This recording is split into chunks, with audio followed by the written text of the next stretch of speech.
আনুগত্য, ওই আদব সবগুলো তাদের মধ্যে ছিল। তা আহলে হাদিস দেখলেই আমার সাহাবীর কথা মনে পড়ে যায়। আপনাদেরকে আমি তো দেখলাম, আপনারা বলছেন আহলে হাদিস জামাত, সুনানে আবু দাউদ, মিশকাত হাদিসের 753। আল্লাহ নবী বলছেন গোটা বিশ্ব জগতের মধ্যে সবচেয়ে নিকৃষ্ট জায়গা কোন জায়গা বলতে পারবেন? সবচেয়ে নিকৃষ্ট জায়গা কোনটা? বাজার। সবচেয়ে উত্তম জায়গা কোনটা? মসজিদ। হাদিস সমস্ত উলামাদের ঐক্যমতে সহিহ। আল্লাহর নবীর ভবিষ্যৎবাণী তিনি করে গেছেন, তিনি এই কথা বলে গেছেন সবচেয়ে গোটা বিশ্ব জুড়ে নিকৃষ্ট জায়গা যদি কিছু হয়ে থাকে পায়খানা ঘরের চাইতেও অনর্থক ভাবে বাজার এ আনাগোনা করা, এরা সবচেয়ে নিকৃষ্ট জায়গা। আল্লাহর নবী এই ভবিষ্যৎবাণী করেছে, এই কথা বলে গেছে। আর সবচেয়ে উত্তম জায়গা মসজিদ। কিন্তু আমি হতাশ হলাম আপনাদের আহলে জামাতকে দেখে যে আপনারা সবচাইতে উত্তম জায়গা তৈরি করার জন্য ডুপ্লিকেট নকল ভাবে পরিকল্পিতভাবে সবচেয়ে নিকৃষ্ট জায়গা আপনারা আজকে আয়োজন করেছেন।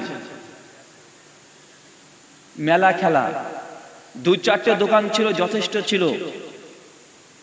আপনারা নিয়ে এসেছেন নাগরদোল্লা, নিয়ে এসেছেন হরেক রকমের যে মেলা খেলা নিয়ে এসেছেন। আস্তে আস্তে তো দেখলাম, ওই জন্য আপনাকে বললাম যে আল্লাহর নবীর ভবিষ্যৎবাণী যে আহলে হাদিস, এই দলটাকে আল্লাহ সুবহানাহু ওয়া তাআলা তিনি সাহায্য সহযোগিতা করবেন। ইমাম বুখারীর মতো ব্যক্তিত্ব, আলী বিন মাদিনীর মতো ব্যক্তিত্ব, ইমাম শাফির মতো ব্যক্তিত্ব, তারা বলছে এই জামাত হচ্ছে আহলে হাদিস। আপনাদেরকে দেখলে ইমাম শাফি রাহিমাহুল্লাহ কখনো বলবে যে এরা হচ্ছে আহলে হাদিস জামাতের কথা বলেন? জি, কথা বুঝতে পারছেন না আমার কথা? পরিকল্পিতভাবে ক্ষণস্থায়ী আপনি বাজার তৈরি করবেন সবচেয়ে নিকৃষ্ট জায়গা, সবচেয়ে উৎকৃষ্ট জায়গা তৈরির জন্য। এটা আপনাদের নিকটে কেমন মনে হচ্ছে? খুব ভালো কথা বলেন, কথা বলতে হবে। আমার আলোচনাতে সুর পাবেন না, আমার আলোচনাতে কোনো গজল পাবেন না, আমার আলোচনাতে হাসি ঠাট্টা হয় না। আমার আলোচনা যারা দেখেছেন শুনেছেন কাটা কাটা কথা। আপনাকে কথা বললে আপনার অন্তর ছিদ্র হয়ে চলে যাবে, এই জন্য আপনাদের সামনে এসেছি। আমি কন্টাক্ট করে আলোচনা করার পরেও আসিনি যে আগামী দিন আমি ডেট পাবো না, এই ভয় আমি জিন্দেগিতে করিও না। এই ভয় আমি কখনোই করি না যে আমি ডেট পাবো না। আপনাকে শুধুমাত্র এতটুকু বলে গেলাম, আহলে হাদিস আল্লাহ সুবহানাহু ওয়া তাআলার পক্ষ থেকে সাহায্য প্রাপ্তি দল, জান্নাতি দল। আজ থেকে যদি 150 বছর আগেকার মালদার ইতিহাস পড়েন আপনার মাথা টনকলে উঠবে। এই মালদা ছিল আহলে হাদিসদের জিহাদি আন্দোলনের কেন্দ্রস্থল। এইখানে এনায়েত আলী, বিলায়েত আলী, তারা দুজনের নেতৃত্বে আপনাদের এই মালদা, দিনাজপুর, এইদিকে চলে যাচ্ছে রাজশাহী, বাংলাদেশের নওগাঁ, এর সমস্ত কেন্দ্রস্থল ছিল বিহারের পাটনা। কাজী সানাউল্লাহ অমৃতসরী রাহিমাহুল্লাহ তার আকবরে আহলে হাদিস পত্রিকা 1865 তিনি লিখে গেছেন যে মালদা, মুর্শিদাবাদ, বাঙ্গালের মধ্যে সবচেয়ে 3টে জায়গা আহলে হাদিসদের সবচেয়ে বেশি রমরম বাজার। তিনি মালদার কথা তিনি নিজে উল্লেখ করে গেছেন। কাজী সানাউল্লাহ অমৃতসরীকে চেনেন? কাজী সানাউল্লাহ অমৃতসরী শেরে পাঞ্জাব একই স্টেজে দাঁড়িয়ে হিন্দুদের সঙ্গে বাহাস মুনাজারা করে তাদেরকে একদম উৎপাটন করে দিত। এক স্টেজে দাঁড়িয়ে খ্রিস্টানকে নিষেধ দেন, বাহাস মুনাজারা করে খ্রিস্টান ধর্মকে ভুল প্রমাণ করে দিয়ে চলে গেছে। একই স্টেজে হানাফি, দেওবন্দি, বেরেলভি যারা আছে তার সঙ্গে বাহাস মুনাজারা করে কেউ টিকতে পারে নাই। এমন একজন মহান ব্যক্তি, তার লেখনীর দ্বারা আপনাদের মালদা শহরকে তিনি বলে গেছেন মালদা আহলে হাদিসদের মারকাজ, মুর্শিদাবাদ আহলে হাদিসদের মারকাজ, বিহারের পাটনা আহলে হাদিসদের মারকাজ। বাংলাদেশ এখন হয়ে গেছে, আগে বাংলাদেশ ছিল না। অখণ্ড ভারতবর্ষ, রাজশাহী, নওগাঁ, চিটাগাং সবগুলো আহলে হাদিসদের মারকাজ, যেখানে আহলে হাদিসদের বড় বড় আলেম ওলামা তারা এখানে এসে দ্বীন প্রচার করেছে, জিহাদি আন্দোলন করেছে।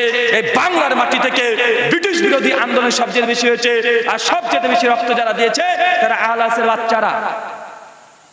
নিজের ঐতিহ্য ভুলে গেছেন, শুধু নামটুক আছে আপনার আহলে হাদিস, বাকি গোটাটা ভিতরের মধ্যে সব সাদা। আপনার চাইতে বেদাতি যারা আছে, যাদেরকে আমরা সবসময় বলি এরা বেদাতি, যাদের বিরুদ্ধে আমাদের সবসময় আওয়াজ যে মিলাদ করা বেদাত, কিয়াম করা বেদাত, বাপের নামে 40টা খানা করা বেদাত। আমরা যে আলাসের মূল দাওয়াত আমরা গোটা বিশ্ব জগতের কাছে আমরা পেশ করছি, দিন রাত বেদাতীদের আমাদের বিরুদ্ধে যে প্রতিবাদ, দিনে রাতে আমাদের সঙ্গে তারা বিরোধিতা করছে, রাস্তাতে পেলে আমাদেরকে মেরে দেবে আমাকে হুমকি দিচ্ছে সব জায়গাতে। কিন্তু আপনাদের সামনে এসে আমি হতাশ হলাম যে একই অবস্থা আহলে হাদিসের। লজ্জা লাগা উচিত।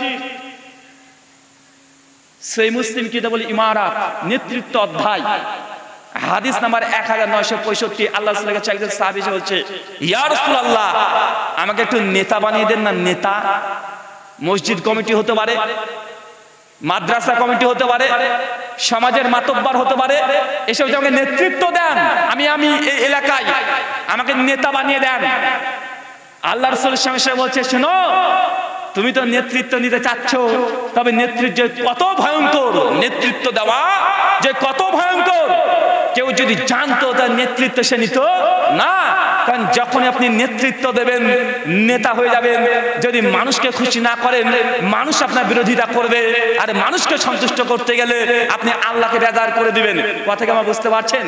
আল্লাহ নবী বলছে তুমি নেতৃত্ব চেও না, নেতৃত্ব চাইতে মৃত্যু অনেক ভালো। কারণ নেতৃত্ব শাখের করাতের মতো, ঢুকতেও কাটবে বেরোতেও কাটবে।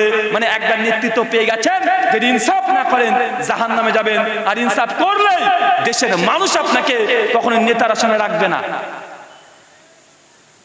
যারা যেই নেতৃত্বে আছেন খুব সাবধান, ভয়ঙ্কর জায়গা। আল্লাহ সুবহানাহু ওয়া তাআলা সহিহ বুখারী খুলেন কিতাবুস সালাত হাদিস নম্বর 660 660 আল্লাহর নবী বলছেন কিয়ামতের মাঠে 7 শ্রেণী মানুষকে আমি আল্লাহ আমার নিজ আরশ নিয়ে উপস্থিত হয়ে যাব। মানুষকে ছায়া দেওয়ার জন্য 7 প্রকারের মানুষকে আমি আরশের নিচে স্থান দেব। কিয়ামতের মাঠ কত ভয়ঙ্কর এটা আপনাকে বোঝানো সম্ভব নয়।